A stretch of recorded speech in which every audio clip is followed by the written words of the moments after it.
This is Digital Breakthroughs, putting the spotlight on cutting-edge digital marketing strategies for your business.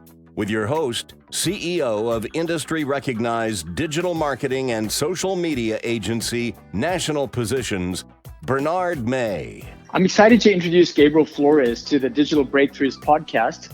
Gabriel is an entrepreneur, a highly decorated martial artist, and the CEO of Applied Nutraceuticals. Gabriel has over 20 years experience developing and marketing nutritional supplements. He's had his hands in the launch of literally hundreds of vitamins and supplements over the years. Gabriel, welcome to the Digital Breakthroughs podcast. It's an honor to have you on the show. Oh, thank you. So Gabriel, please tell us a little bit about yourself and how you got into the nutritional supplement field. That's a great question. I mean, everybody kind of looks for a beginning of a path, and then I guess when you end up finding a career you love, you stick with it. As you mentioned earlier, I was a martial artist. I was an athlete, and not only at one point when I got a little bit older in my late teens was I training myself and working with great coaches and great nutritionists, but I found that I was attracted to nutritional supplements, and it was still very early in the infancy of the supplement industry. So I'm the kind of guy that likes to learn everything I can. And while I was training and then began training other athletes, I decided to go to a manufacturing facility I was recommended to, had a nice conversation with this gentleman who owned it. And he really kind of spent a year mentoring me and teaching me how to make supplements and about what ingredients do what, and got me really, really just into like the whole amazing aspect of creating supplements and what and helping people get their dreams through nutrition and as a nice complement to training. So it's kind of how I did it. Well, I know you're very modest about this, but I know you've worked on some real breakthrough products over the years. I'm not sure if you can speak about any of them, but I'm sure our audience will be really excited to hear about some of those if you can. Sure. Honestly, in the beginning kind of the nutrition industry, obviously I've been in it for over 20 years. Everybody played hard, fast, and loose, but that was good and bad. The bad of it was there wasn't a lot of cause for safety, and people didn't really think about what they were doing. The good of it was the great eccentric geniuses came out. So I got a chance to work on the cutting edge and really work for a company that helped introduce pre-workouts to the country and to the nation. It was, I worked with a company that MRI, which introduced NO2, which was the first supplement line to use nitric oxide science to elicit kind of pumps and nutrition transfer in the body. And then I worked on diet, obviously 100 diet categories, and working with other companies as they would do testosterone, natural testosterone products, not the kind that you inject. And and I was really there for watching like lots of categories being born. But again, I go back to my time with MRI as kind of the real first kind of lead generator in any category. I mean, without the nitric oxide science that they had introduced, I believe there wouldn't have been a pre-workout category. Awesome. So I'm sure, there are lots of listeners out there listening to this podcast, and they're entrepreneurs, they're interested in this field. There are not a lot of barriers to entry, or maybe they are, but at least it seems like they aren't these huge barriers financially to get into this market. Is this a field that you would recommend to an aspiring entrepreneur? Absolutely. If you'd asked me that question, 8-9 years ago, I may have said no. I may have said, this is kind of a hard business to get into, and it's a lot of fun, but the market is really about have a big print advertisement campaign budget, have a lot of money, and really just know you're going to grind it out. And over the last, again, especially 5 or 6 years, anybody can attest to the growth of social media and the growth of personal brands and social awareness has given even the smallest budgeted entrepreneur with a good idea or a good story to tell an opportunity to get into the supplement industry and really have a lot of fun. So yeah, right now I completely recommend it. I've been mentoring a couple people on the idea on their brands and what they want to do with them. So as a mentor, where do you start out with someone who's they come to you, they're kind of interested in the space, and they know that digital is important to them. I mean, what do you do? How do you start out? So I always think that, so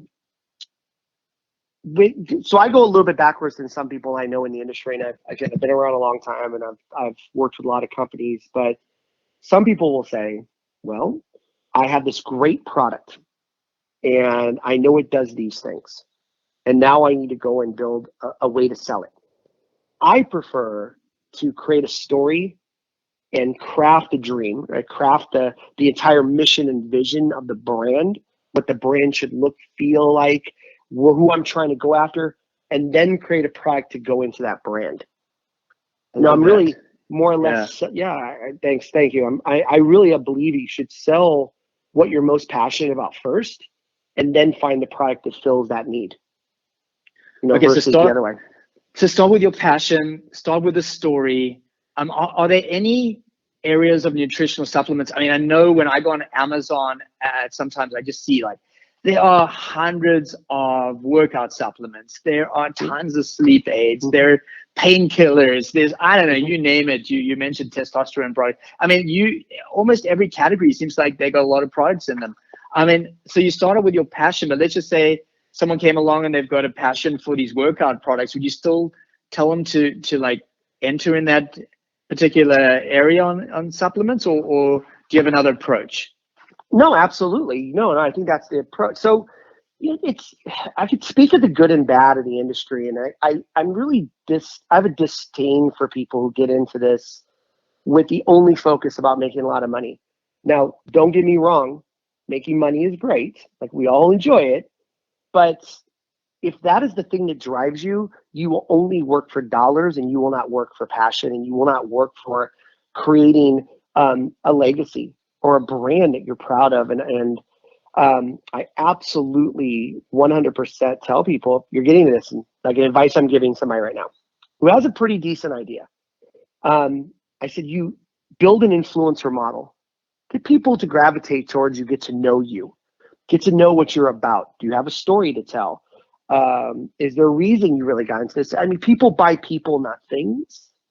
And once you get them bought into this concept, and again, even if it's you're able to then introduce a brand, and you've worked out the mechanics of it, the look, the feel, the story. People will engage that. And truly, if you've got something, even if there's 1,000 other brands that do what you do, if people are into you and what you are talking about and what you're into, they're going to buy you, and they're going to buy from you. So that's really interesting. So someone's come to you, they've got a passion, they've got a product. The one area that bothers me a little bit about this is that you're dealing with people's health. You're coming along and you're producing a nutritional supplement that has ingredients in them that potentially could help someone, but they could also hurt someone. I mean, how do you formulate? How are people formulating these products? Because I'm sure most people that come to you have no idea what works and doesn't work, and what kind of interactions they might have. How do you handle that? Yeah, sorry. And that's the other side of this too. So that's the thing where you have to seek out the professional. If you've never built a pool, you don't go in your backyard with a shovel and build a pool. So what you can do, though, is find something you really like, and you can go find somebody. And that's where reputable manufacturers come in, or great partnerships. So when the FDA a few years ago, not a few, it was more than 10 years ago, came in and introduced DSHEA, which was really kind of a governing philosophy for nutritional supplements, it changed the industry. It changed a lot of people. The fly-by-night guys, the guys who didn't care what they put in, the label regulations changed, advertising regulations changed. So when I hear people still say that supplements are not regulated, I point back to the FDA and DSHEA. I work with several manufacturing facilities that have been audited by the FDA, that have had to, adhere to guidelines and principles set forth by the rules the FDA has set down.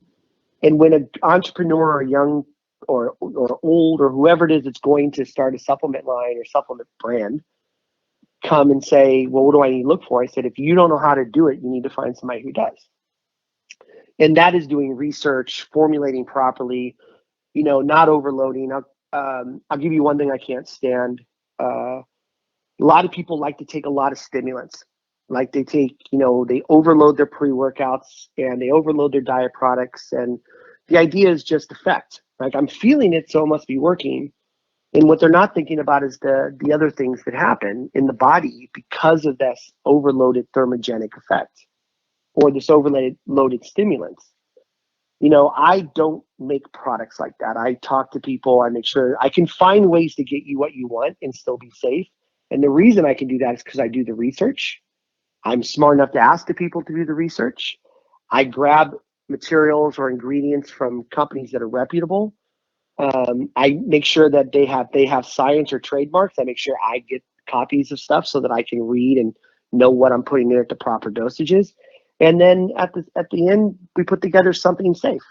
And we put our safe as we can based upon the rules we are given and the science that is available to us.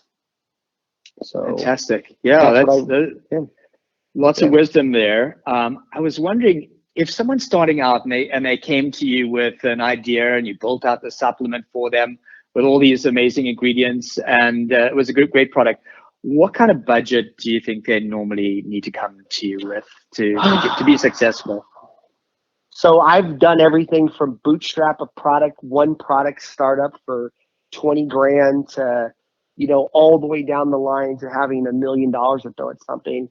I think it's really there's really cost of, like, if you're doing it, are you expecting to take a paycheck? And if you're not, great, because you can fold that money back in, right? That means you need less. What vehicles are you going to use to drive consumer knowledge? And again, the social influencing aspect of this, I find a great digital agency if I can, someone who loves young entrepreneurs or great ideas. I actually know one that I've had my pleasure of working with in the past, if you want me to name them, actual positions. And you go to them and you create a budget around that. So simply saying I have like 50 grand is saying I have 50,000, but what are you intending to do with it? So I actually try to walk people down and through like how every penny should be spent. And most people who start supplement lines, when they're creating a budget, they say I only have 20 grand. Great, we can do it, but let's measure what that really looks like. And also don't expect to get your money back right away. Cool. You should. Okay, and that's very good advice. So don't think of starting a line without, am I being liberal and saying, don't start something without at least $20,000. And then you've got to decide what types of marketing, digital marketing you could do. You've mentioned influencer marketing. I'm sure there are influencers that cost, a few $1,000s to hundreds of thousands of dollars. Right. I apologize. You're right. Like, so if I say like, oh, you've got 20 grand. So, but if you have, let's just say, so there's one gentleman, I can't use his name yet because he has come to me and we've just started to discuss what he should be doing. But, he's sitting on 500,000 Instagram followers right now. He's got, 100,000 TikTok followers. He's got a big Facebook community. He's his own influencing model.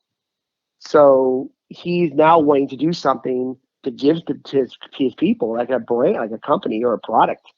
And so he'll have a lot of that. So that cuts a little bit of the cost back because, he has this audience. But if you don't have an audience, then you have to have a budget for that. And that's why finding a good I always think finding a good agency or finding a good company that, really specializes in helping the young entrepreneur or the young great idea can help you build a budget. And so you'll know exactly how much money you really need.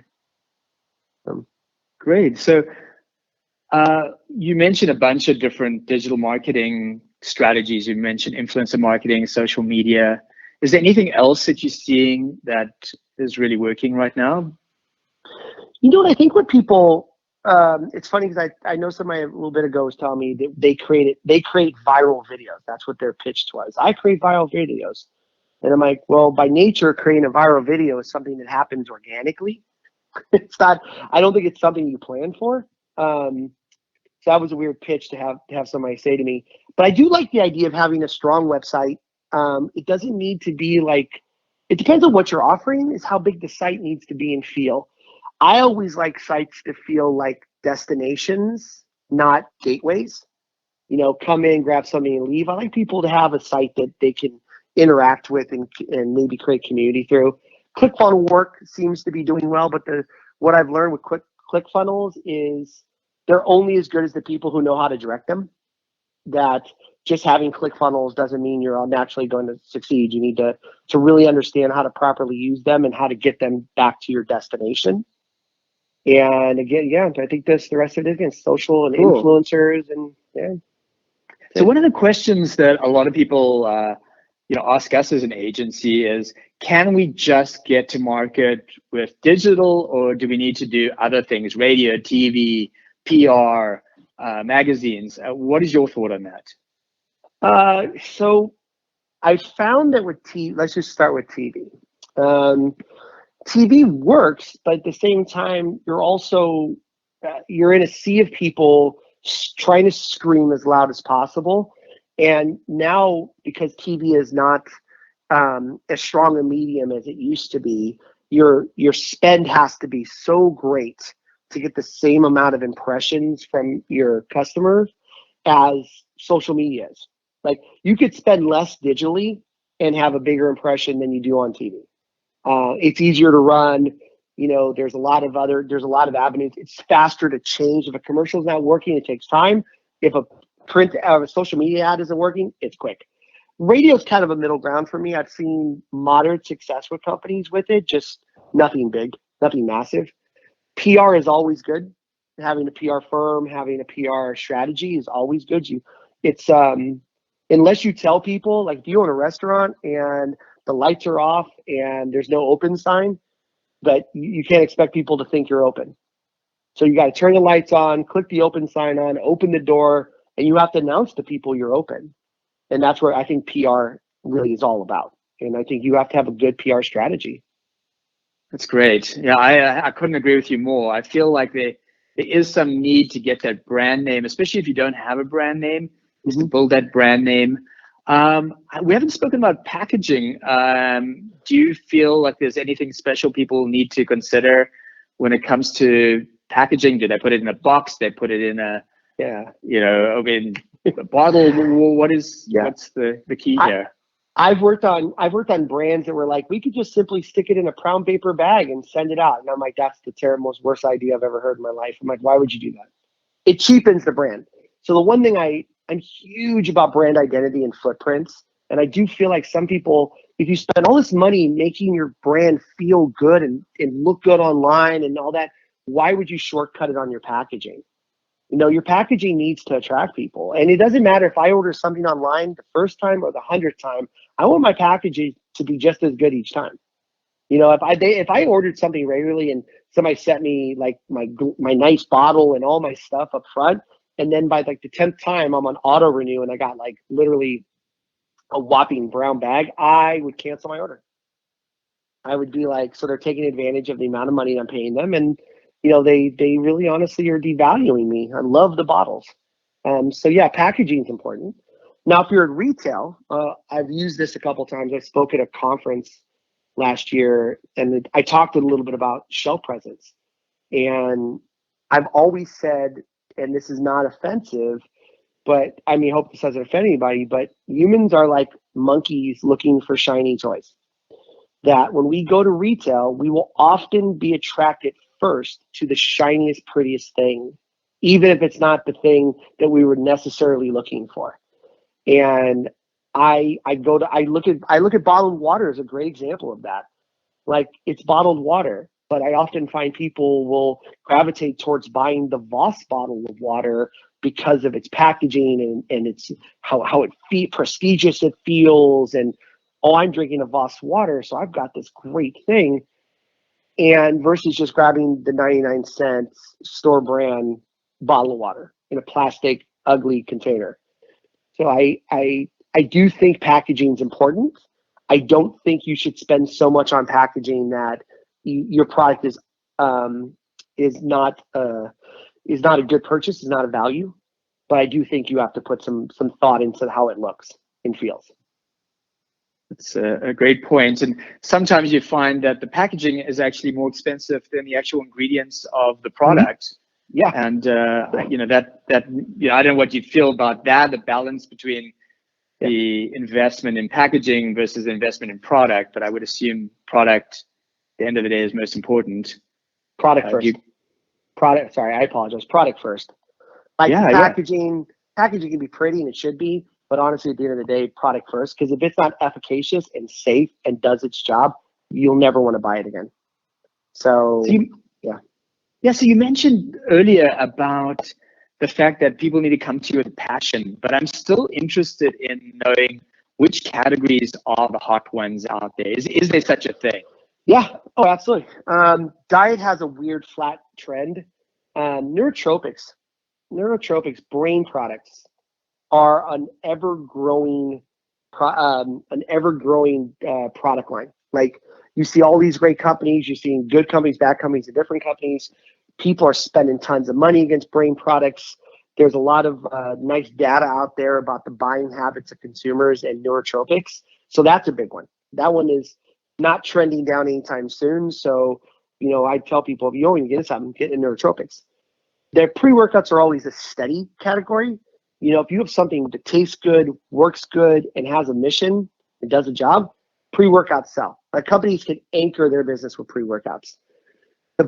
The products I don't like people to get into, and I really try to steer people away from, are always proteins.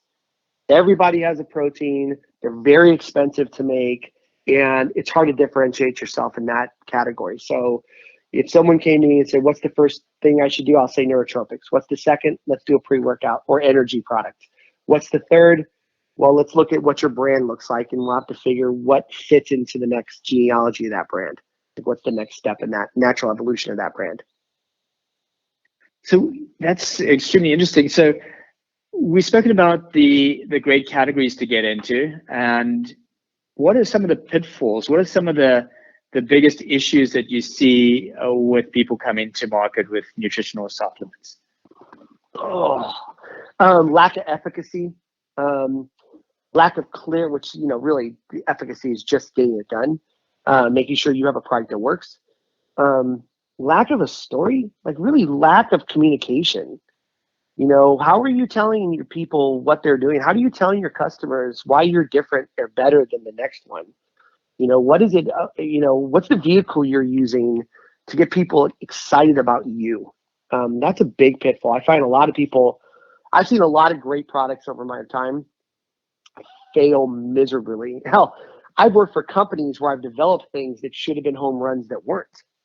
And it really came down to, and when I sit back post-mortem and I look at them, communication. We weren't telling the right story, or we were a little soon for the category.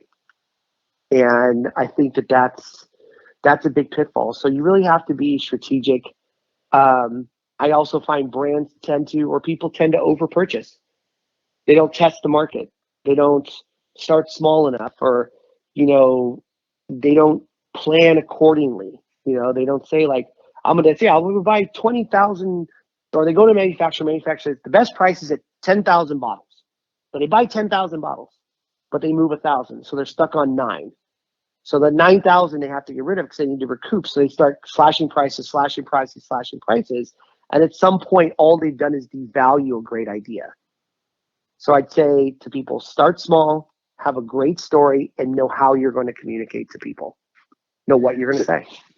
So if you don't mind, I'd like to dive into this about a great story, about the brand story.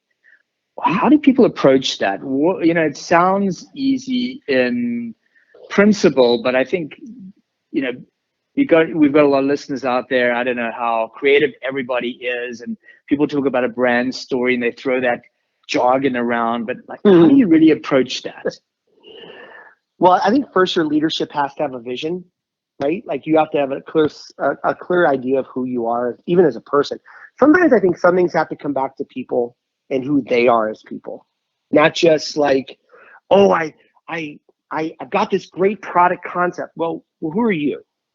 One of the best brands I've seen, I worked with the last couple of years, had all the right pieces, but the wrong leadership. And the wrong leadership really was the person who came up with it and had a great idea should never have run the company. He should always just have been a guy who had the great idea and went and got the right management. So I think sometimes you have to start with, if you're the person at the helm of your company, or you're the person starting the company, what is your vision for the company? What are you trying to accomplish first, right? So do you want to, again, chase money or chase category or chase having fun, and in which I'm a big proponent of fun, chasing that? At that point, you can sit down and go, okay, so I've got this, I want to do something, and let's just use cognitive. I'm young, I'm afraid that could be the entrepreneur. I'm afraid that as I get older, I'm going to have memory loss, and I don't want to not forget things, and I don't want to be, so, how do I do that? So I do all my research and I come up with a story. Maybe I talk about, neuroplasia, or I talk, which is, kind of the elasticity of the brain, or I talk about wet brain, which is a theory I've heard a few times about moisture and keeping the brain active. And I take something like that and I go, so this is what I'm trying to do. I'm filling a hole. The brand story is, I'm young, I don't want to lose my memory. I found these great ingredients and they give me focus and energy and knowledge. And then if you can't craft the story, you go hire somebody. You find yourself a good marketing writer or a technical marketing writer, and you have them help you craft what you can't get out of your mouth, or or what you can't put on paper, what's in your head. But not everyone's William Shakespeare, so sometimes you have to find the right person who can help kind of put that down. So once that brand story is established, then making the products easy.